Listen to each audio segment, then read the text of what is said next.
बिस्मिल्लाहिर्रहमानिर्रहीम।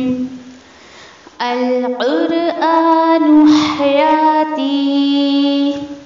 The Quran is my life, the way to connect with Allah subhanahu wa ta'ala. Assalamu alaikum wa rahmatullahi wa barakatuh. वालेकुम अस्सलाम व रहमतुल्लाहि व बरकातुहू। नहमदुहु व नुसल्ली अला रसूलिहिल करीम, अम्मा बाद। अऊज़ु बिल्लाहि मिनश शैतानिर रजीम, बिस्मिल्लाहिर रहमानिर रहीम। रब्बि इश्रह ली सदरी व यस्सिर ली अमरी वहलुल उक़दतम मिन लिसानी यफ़क़हू क़ौली। रब्बि यस्सिर व ला तुअस्सिर व तम्मिम बिल ख़ैर व बिका नस्तईनु या फ़त्ताह। रब्बि ज़िदनी इल्मा, अल्लाहुम्मा रब्बि ज़िदनी इल्मा, अल्लाहुम्मा फ़क़्क़िहना फ़िद्दीन, आमीन या रब्बल आलमीन। देखिए, जब आप ये दुआ पढ़ते हैं तो पूरे एहतमाम के साथ दुआ पढ़ी नहीं जाती, असल में मांगी जाती है ना। अभी फ़िलहाल तो हम पढ़ रहे हैं, लेकिन चूँकि इसकी तर्जुमानी मुझे समझ आ रही है तो मुझे पता है कि इसका जो है क्या मानी है क्या नहीं, लेकिन आप लोग भी उसको फ़ील किया करें कि वाकई जब आप रब्बी ज़िदनी इल्मा कह रहे हैं तो ऐ रब मेरे इल्म में इज़ाफ़ा कर। अल्लाहुम्मा फ़क़्क़िहना फ़िद्दीन, मुझे दीन की समझ अता कर। ठीक है, दीन की समझ। दीन तो बहुत सारे लोगों के पास होता है लेकिन उसकी समझ नहीं होती है। सूरत तौबा में इंशाल्लाह आप जो सीरीज़ चल रही है उसको सुने आप। 122 में ये फ़िक़्ह क्या होता है, ये फ़क़्क़िहना हम दुआ करते हैं ना, इसकी पूरी डिटेल उस आयत में आई है। असल में फ़िक़्ह होता क्या है और आज मुसलमानों ने उसकी क्या तस्वीर लोगों के सामने पेश की है। चले इंशाल्लाह आज के टॉपिक की तरफ आते हैं। बहुत ही अहम टॉपिक है औरतों के एतबार से। ठीक है, तो ये क्या है टॉपिक? अल-हैदु वन नफासु, हैज़ और नफास के मसाइल। हैज़ क्या है, इसको थोड़ा सा डिस्क्राइब कर दूं मैं आपको। हैज़ का देखिए कि लुग़वी मानी, यानी इसका डिक्शनरी मानी अगर आप देखते हो ना तो किसी चीज़ का बहना यानी फ़्लो होना, किसी चीज़ का बहना और जारी होना। और अगर इसको आप बिल्कुल इस्तिलाही मायने इसके अगर लेते हैं, इसके टर्म्स वगैरह किताब में आप देखें तो हैज़ उस खून को कहते हैं जो खून ख़वातीन यानी औरतों को एवरी मंथ जो है यानी कि एक फ़िक्स टाइम पर किसी सबब के बग़ैर खुद ब खुद आता है। देयर इज़ नो रीज़न, ऐसा नहीं कि उसको कोई बीमारी है और ऐसा ना, बस उसका एक टाइम फ़िक्स है।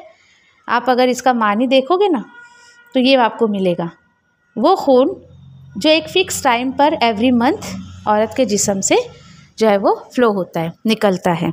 उसके बाद नफास को भी इंशाल्लाह क्लियर करते हैं। नफास क्या है? देखिए, नफास जो होता है उस खून को कहते हैं जो औरत के रहम से बच्चे की विलादत के वक्त, उसके बाद यानी कम बेश यानी मिनिमम 40 डेज़ जो हम पकड़ के चलते हैं, मिनिमम 40 डेज़ जो है वो खारिज होता है। और उसके बाद देखिए कि इस बात को आप याद रखें कि शरीयत में हैज़ और नफास के अहकाम एक जैसे ही हैं, डेज़ अलग ऐसे, मतलब किसी को हैज़ कुछ दिन रहेगा, 6 दिन 7 दिन 10 दिन की मुद्दत है ऐसे, और नफास, लेकिन दोनों का मसला एक ही है। इसलिए हम जो भी पढ़ेंगे आप दोनों के पॉइंट ऑफ व्यू से उसको समझने की कोशिश करें। फिर उसके बाद देखिए पहले जो है वो नस्रे पर आते हैं, और अगर कोई किताब रेफ़र कर रहा है या प्रिंट आउट है उसके पास तो आप देखें 46 पेज नंबर पर, में भी आगे पीछे भी हो सकता है, मसला नंबर 63 आप देख लें। हैज़ के दिनों की तादाद मुकर्रर नहीं है। किसी माह किसी यानी कि कम होता है, किसी माह ज़्यादा होता है, हो सकता है ऐसा, इट्स पॉसिबल।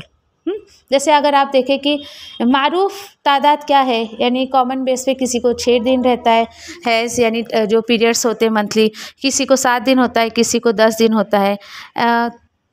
तो ऐसा ज़रूरी नहीं है कि मतलब किसी फ़िक्स 6 दिन ही आए, नहीं, किसी को 7 और 10 डेज़ भी हो सकता है, कम और ज़्यादा हो सकता है, इस मसले में बताया जा रहा है। अच्छा, दूसरा जो है हदीस दूसरी क्या है? हैज़ की इब्तिदा हर माह एक ही तारीख पर होना ज़रूरी नहीं है। अल्हम्दुलिल्लाह हमें पता है किसी महीने में या किसी माह में देर से और किसी माह में जल्दी भी इसकी इब्तिदा हो सकती है।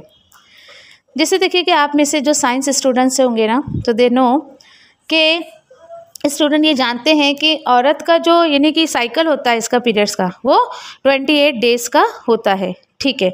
लेकिन अगर हम अपने जो कि कैलेंडर देखते हैं उसमें कभी 31 डेज है, कभी 30 डेज है, उस हिसाब से कमी बेशी हो जाती है हर महीने के ऐसा। तो ज़रूरी नहीं है कि फ़िक्स डेट पर आए।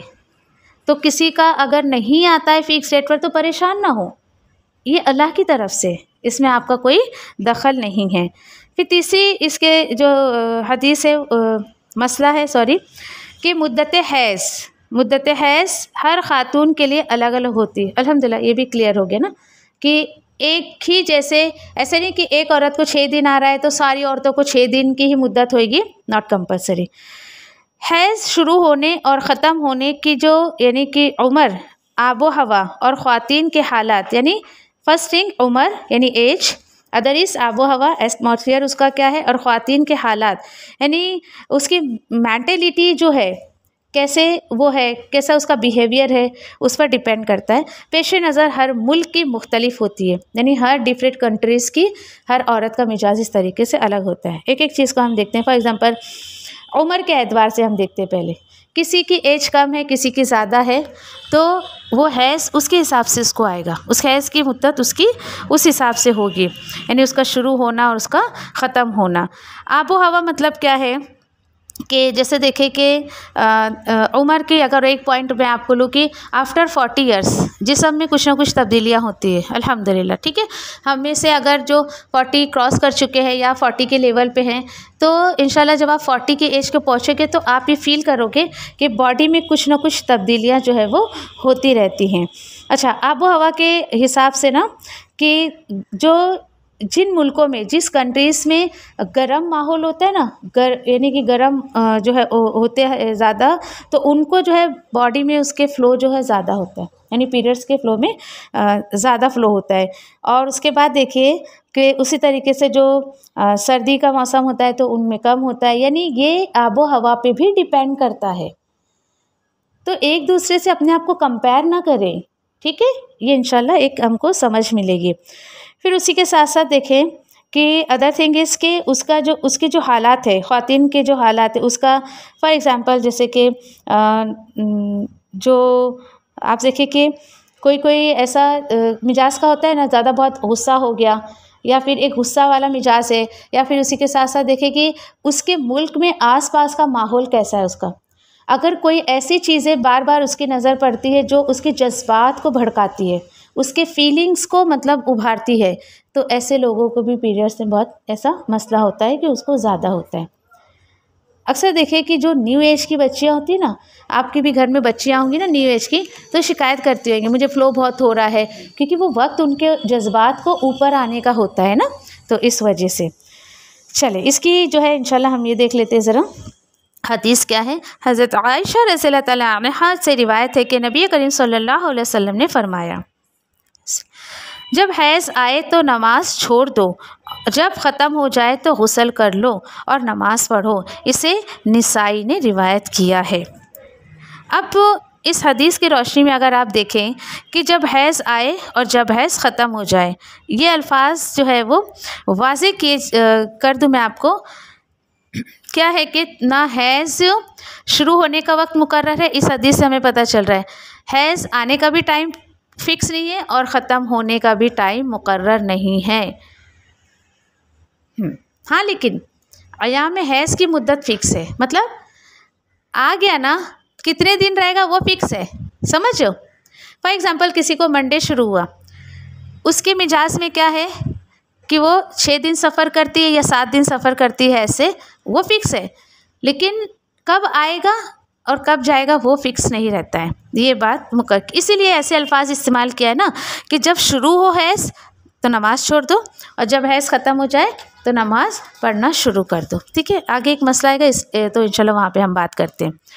उसके बाद यहाँ पे देखिए नेक्स्ट जो मसला है, हाँ, हालत हैज़ में औरत का जिस्म और उसके जो कपड़े हैं दोनों पाक होते हैं।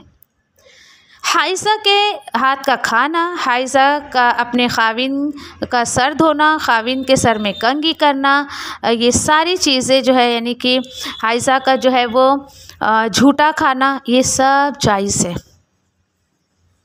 ठीक है, ये सब जायज़ है। हदीस देख लेते हैं इंशाल्लाह। पहले हज़रत आयशा रज़ियल्लाहु तआला अन्हा फरमाती हैं कि जब मैं हैज़ की हालत में पानी पीती और बर्तन नबी करीम सल्लल्लाहु अलैहि वसल्लम को दे देती, आप सल्लल्लाहु अलैहि वसल्लम बर्तन से उसी जगह मुंह रखकर पानी पीते जहाँ से मैंने मुंह रखकर पानी पिया होता है। इसी तरह हड्डी से गोश्त खाकर नबी करीम सल्लल्लाहु अलैहि वसल्लम को देती तो आप सल्लल्लाहु अलैहि वसल्लम उसी जगह से खाते थे जहाँ से मैंने खाया होता है। सोचिए ज़रा आप। और इसे किसने? मुस्लिम ने रिवायत किया है। एक और हदीस हज़रत आयशा रज़ियल्लाहु तआला अन्हा फरमाती हैं कि मैं हालत हैज़ में रसूलुल्लाह सल्लल्लाहु अलैहि वसल्लम का सर धोया करती थी। इसे मुस्लिम ने रिवायत किया है।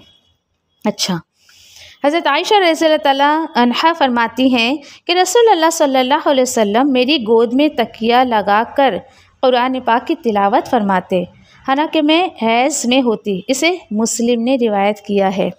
और एक हदीस देखिए कितनी सारी हदीसें एक मसले पर आ रही हैं। और अगली हदीस जो है इस मसले की, हज़रत आयशा रज़ियल्लाहु तआला अन्हा फरमाती हैं कि रसूलुल्लाह सल्लल्लाहु अलैहि वसल्लम मस्जिद में बैठे बैठे अपना सर मेरे नज़दीक करते जबकि मैं अपने हुजरे में होती और आपके सर में हालत हैज़ में कंघी कर दिया करती थी। इसे मुस्लिम ने रिवायत किया है। सुभान अल्लाह, कितना कुछ देखिए कि एक मसले पर इतनी सारी बातें अल्हम्दुलिल्लाह हमें जो है वो पता चली है।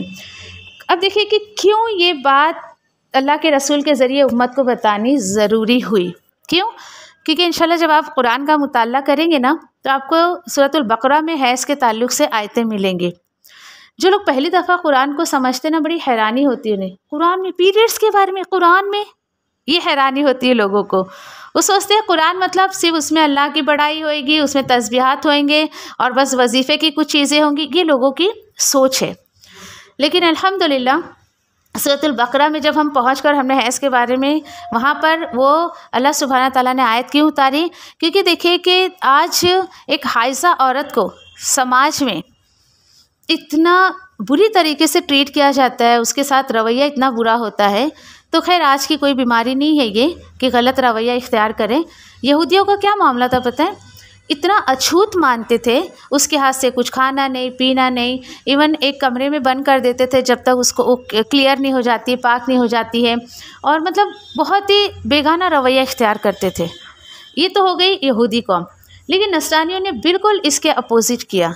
क्या किया कि हालत हैज़ में भी सेक्स कर लेते थे, सारा रिलेशन करते थे। तो सोचिए कि इसलिए अल्लाह ने आयत उतारी कि वो एक इज़न है। क्या है? तकलीफ़ दे, एक बीमारी है। दूर रहो इन हालतों में। दूर रहो इन द सेंस इतना दूर मत रहो कि कमरे में अलग ही बंद कर दो। दूर रहने से मुराद क्या? अल्लाह का वहाँ पर कि उसको तकलीफ़ होती है, उसके लिए एक बीमारी का सबब है। हफ्ते भर वो सफ़र करती है, उस चीज़ से परेशान होती है। तो अब देखिए कि अल्हम्दुलिल्लाह हम में से जो मैरिड है वो समझ सकते हैं कि एक एनर्जी जाती है शौहर के साथ रिश्ता कायम करने से। उस बीच भी औरत करेगी तो कहाँ की रहेगी। अल्लाह सुब्हाना ताला ने अगर किसी चीज़ के लिए मना किया है तो उसमें उसकी हिकमत है, अल्हम्दुलिल्लाह। अब उम्मत मुहम्मदिया को क्या करने का हुक्म दिया है? बी मॉडरेट, एतदाल वाली ज़िंदगी गुजारो, एकदम अछूत भी मत बनाओ और उस हालत में रिश्ता कायम भी मत करो।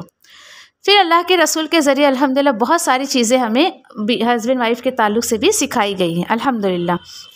फिर वहाँ पर देखें कई मुल्कों में अभी भी इतनी जहालत है कि औरतों के साथ ऐसा रवैया किया जाता है कि बिल्कुल उसको कमरे में बंद करते थे।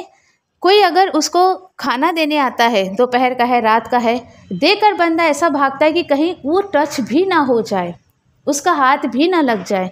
तो जब समाज में ऐसी जहालत को देखा गया या अल्लाह सुब्हाना ताला ने इंसानों को पैदा किया तो अल्लाह को पता है इन फ्यूचर क्या क्या होने वाला है। ये मेरी बंदियों के साथ ऐसे ऐसे मामलात होंगे। तो अल्हम्दुलिल्लाह कि अल्लाह सुब्हाना ताला के रसूल की हदीस से कि सेव किया अल्लाह ने और हम तक पहुँचाया है ना, अल्हम्दुलिल्लाह। फिर जो चीज़ गौर तलब है, आप देखें कि आयशा रज़ियल्लाहु तआला अन्हा क्या कह रही हैं कि जहाँ से मैं पानी पीती अल्लाह के रसूल नहीं पीते, हड्डी चूस कर मैं देती। तो ऐसा नहीं है कि मतलब कि आप इन तमाम चीज़ों को देखें, हमारे माशरे में इस चीज़ को बिल्कुल आम नहीं किया जाता है। जहाँ तक मैं कुछ लोगों को जानती हूँ ना, तो हस्बैंड वाइफ को साथ में बैठकर खाना भी नहीं खाने दिया जाता है, पता है आपको? नहीं खा सकते एक प्लेट में। हाँ, तो सोचिए आप ज़रा आप। नहीं, मैं समझ सकती हूँ, ठीक है, चाहे वो जॉइंट फैमिली हो या अलग भी हो, लेकिन कुछ लोगों की मिजाज में नहीं होता है। तो एक बात सोचिए आप ज़रा, देखिए आपने अगर ये गलती की है तो सुन ले आप कि आज भाई भाई का झूठा नहीं खाता है, माँ अपने बच्चे का झूठा नहीं खाती, पता है? देखा है मैंने कई लोगों को। अल्हम्दुलिल्लाह हमारे घर का माहौल ऐसा नहीं है, अल्हम्दुलिल्लाह। हमारा तो हमारे बच्चे भी खा लेंगे, हम तो एक ही प्लेट में खाना खाते हैं अभी भी, अल्हम्दुलिल्लाह। 3 बच्चे हैं, मेरे शौहर हैं, एक प्लेट दस्तरखान पे हमारे रहती है, जो एक ही सालन रहता है, 10-12 भी नहीं कि 10-12 प्लेट रखनी पड़े, एक सालन, एक रोटी का डब्बा और पानी रहेगा, साथ में कुछ है तो चावल तो ठीक, नहीं तो फिर रोटी सालन, दैट्स इट। और एक ही प्लेट में सब खा रहे हैं। और लास्ट मेरे शौहर थोड़ा रुक कर खाते, क्यों? मुझे पता है ये बच्चे अभी कुछ ना कुछ खाना छोड़ेंगे और वो वेस्ट होने से अच्छा मैं ही खा लूँ, वो वेट करते। और अल्लाह का शुक्र है कि हमने मिजाज बनाया, हम कहीं जाते भी तो अलग नहीं खाते हम। तो इस चीज़ को आम करें। देखिए आप कोई गुनाह का काम नहीं कर रहे, अल्लाह के ख़िलाफ़ काम नहीं कर रहे, समझो? नहीं बाबा साथ में खा ली तो गुनाह हो जाएगा, जी नहीं, ऐसा कुछ नहीं है। तो इस चीज़ को आम करें। और देखिए जैसे अब माँ झूठा नहीं खाती है बच्चे का, घिन आती है, बोले अरे तुम्हारे अंदर से निकला हुआ बच्चा है वो, जब भी घिन नहीं आई तुमको? आज जो बच्चे का खाया हुआ तुम नहीं खाए, तो बच्चे को तमीज़ सिखाओ ना शुरू से कि बेटा ऐसा नहीं, ऐसा खाते, तुम्हारा खाना खाया हुआ खाना भी ऐसा हो ना कि किसी को हम दे तो वो अच्छे से खा ले। वो उसको सलीका सिखाए ना, वो उसको तमीज़ सिखाए बच्चे को। नहीं खाती माँ को देखा ऐसा नाक मुँह चढ़ाते हुए मैंने कि अल्लाह की पनाह, मैंने कहा ये खाना वेस्ट हो जाएगा, इससे अच्छा है कि आप खा लेना उसको। कि ये मिजाज लोगों का आज नहीं है। और यही है आज दूरियाँ, है ना, आपस में दूरियाँ, आपस में मोहब्बत नहीं होना। यहाँ पे देखिए आपकी एक हस्बैंड वाइफ की मोहब्बत कितनी झलक रही है कि जहाँ से मैं गोश्त खाकर हटी थी, अल्लाह के रसूल भी उसी हड्डी को चूसे। सुभान अल्लाह। सोचिए अगर आप ऐसा नहीं करते तो आप करें ऐसा। ये मत सोचिए कि मैं कोई गुनाह का काम कर रही। देखिए आप सोचे नहीं बाबा मेरे को शर्म आती, बच्चे रहते, बच्चे कैसे सीखेंगे आपके? कल वो अपने घर जाएंगे, अगर लड़कियां हैं या आपका बेटा है वो बहू को लाएगा तो वो भी वैसे ही करेगा जो आप अपने हस्बैंड के साथ कर रही हैं या आपके हस्बैंड जो आपके साथ कर रहे हैं। बच्चे हमसे माशाल्लाह बहुत कुछ सीखते हैं ना। आपका जो मिजाज आपके शौहर के साथ होगा, आपकी बेटी कहीं जाएगी तो वही वो मिजाज अपने शौहर के साथ रखेगी, समझ रहे हो? ऐसा तो बी केयरफुल, आज जो आप देंगे ना कल वही रिटर्न मिलने वाला है आपको। तो इस तरीके से जो है वो कोशिश करें। और यहाँ पर देखें कि बहुत ही खूबसूरत अंदाज में इस तरीके से जो है वो बयान कर दिया गया। मैंने कहा ना कि ऐसा जब न्यू मैरिड कोई है, कभी हम लोग बात करते हैं, मिलते हैं, जुलते हैं तो पूछते हैं ऐसा, तो बोले नहीं भाई हमारे घर में तो खाना ही नहीं साथ में खाने देते। कैसे प्यार मोहब्बत बढ़ेगा आपस में उनके? एक दूसरे को कैसे जानेंगे? दिन भर आदमी काम पे लगा है, रात में आया था, खाना भी साथ में नहीं खा रहा है, थक के सो गया, तो तुमने उस औरत को वक्त कब दिया या उस औरत ने उस हस्बैंड को कब टाइम दी जो एक दूसरे को समझे? न्यू मैरिज जो होते हैं उन्हें तो और ज़्यादा कि मौका देना चाहिए ताकि वो एक दूसरे के करीब हो जाएं। देखिए जहन को खुला रखें, तंग दिल ना रखें। और कुछ लोगों का हाल नहीं, मेरी सास ने ऐसा करी ना मेरे साथ, मैं मेरी बहू को एंजॉय करने नहीं दूंगी, मैं भी उसके साथ ऐसे ही करूँगी। ये स्टेप होता है ऐसा, मतलब उसने जो परेशानियाँ उठाई ना अपने माजी में, वो उसका बदला अपने आने वाली से लेती है। क्यों दिल तंग करते इतना? तो ऐसा सोचे कि हमारी सास ने जो ऐसा की तो हम हमारी नहीं करेंगे, नहीं करेंगे। अल्हम्दुलिल्लाह, ये सोच ना ऐसे ही रखने का इंशाल्लाह सोच, ठीक है। अल्हम्दुलिल्लाह कि इस जो हदीस मैंने आपके सामने पढ़ी ना, उसकी रोशनी में एक बात मैं आपसे और कहूँ कि यहाँ पर देखिए कि जो हमने पढ़ा ना कि तकिए यानी कि नबी करीम सल्लल्लाहु अलैहि वसल्लम मेरी गोद में तकिया रखते और उस पर कुरान रखकर तिलावत करते। अब देखिए कि आप यहाँ पर कि ये घर के अंदर की बातें हैं जो शेयर की जा रही है ना। इसीलिए ना आपको ये बोले कि इतनी बेशर्मी की बातें ऐसे कौन कहता है? तो भाई जब रसूल उम्मत को नहीं सिखाएगा या फिर आप सल्लल्लाहु अलैहि वसल्लम के ज़रिए उम्मत को सीख नहीं पाएगी तो फ़ायदा क्या है? अल्लाह सुब्हाना ताला ने तो इसीलिए भेजा ना नबी करीम सल्लल्लाहु अलैहि वसल्लम को, ताकि उम्मत कुछ सीख सके। और उसके बाद देखें कि घर के अंदर के मामलात अल्लाह सुब्हाना ताला के रसूल के ज़रिए हमें पता चल रहा है। लेकिन उम्मन हमारे माशरे में क्या बातें आम हैं? चलिए आप में से कोई शेयर करना चाहे तो कर ले। ड्यूरिंग द पीरियड क्या करते हैं औरतों के साथ? अच्छा ठीक है, क्या रवैया इख्तियार करते हैं? ब्लैक कपड़ा नहीं पहनने का, जो कपड़ा हमने ड्यूरिंग पीरियड पहना है ना वो कभी किधर और पहनने का ही नहीं, वो कपड़ा ही अलग रख देते हैं। एक ये रवैया इख्तियार करते हैं, देखा है मैंने ऐसे लोगों को, ठीक है। अच्छा, फिर इसके बाद देखें कि आप सोचिए ज़रा। अब फिर एक और बात बताऊँ मैं आपको, पीरियड में जो औरत है या जो लड़की है उसने जो दुपट्टा ओढ़ा है ना, वो कोई ओढ़ के और दुपट्टे को नमाज नहीं पढ़ सकते, है ना। ये सारी चीज़ें, ये सब करते हैं बातें, ये गलत बातें हैं, मैं आपको बता रही हूँ। इस हदीस की रोशनी में ऐसा कुछ भी नहीं है, हाँ बिल्कुल भी नहीं। यस, तस्वीर को हाथ आ रहा है, आगे आ रही बातें, डोंट वरी, आगे सारी मसले आ रहे हैं। हाँ एक बात याद रखें, दीन का देखिए, दीन दूसरों को परेशान करने वाला नाम नहीं है। अल्लाह के रसूल हमें ऐसा दीन नहीं बता कर गए कि लोगों को परेशान करें आप, ये तो लोगों को परेशान करने वाली बातें। तो देखिए ऐसा कुछ भी नहीं, इस हदीस की रोशनी में अगर आप देखना चाहें तो देख सकते हैं, ठीक है। एक जुमला याद रखें आप लोग, इल्म की जो कमी होती है ना वो ज़िंदगी को बहुत मुश्किल बना देती है। मानती हैं आप लोग इस चीज़ को? बोलिए। हाँ देखिए, आप जब खुद अभी हदीस को पढ़ रहे हो, हाँ आप खुद हदीस को पढ़ रहे हो तो आपका सीना कितना खुल रहा है ना, कितना आप फील कर रहे हो हल्कापन। कह रही मतलब ऐसा कुछ है ही नहीं है, आज तक मैंने लोगों के कहने पे ये बोझ अपने ऊपर लादा था, ऐसा तो कुछ है भी नहीं है ना। तो देखिए कि दीन के लिए फिर देखिए कि कोई भी, जब आप हदीस को खुद पढ़ लेते हैं, कुरान को खुद समझ लेते हैं, फिर दीन के ताल्लुक़ से आपसे कोई मनगढ़ंत बातें करे ना तो अवॉइड करें उसको, आपको कुछ फ़र्क ही नहीं पड़ेगा। बोल तुझे जो बोलना है, अल्हम्दुलिल्लाह आप मुझे सही बात जो है वो पहुँच चुकी है, मुझे पता चल गया है, ठीक है। सुब्हानल्लाहि व बिहम्दिही, सुब्हानक अल्लाहुम्मा व बिहम्दिका, नशहदु अल्ला इलाहा इल्ला अंता, नस्तगफिरुका व नतूबु इलैक, रब्बना तक़ब्बल मिन्ना इन्नका अंतस समीउल अलीम व तुब अलैना इन्नका अंतत तव्वाबुर रहीम, आमीन या रब्बल आलमीन। जज़ाकुमुल्लाहु खैर। अस्सलामु अलैकुम व रहमतुल्लाहि व बरकातुहू।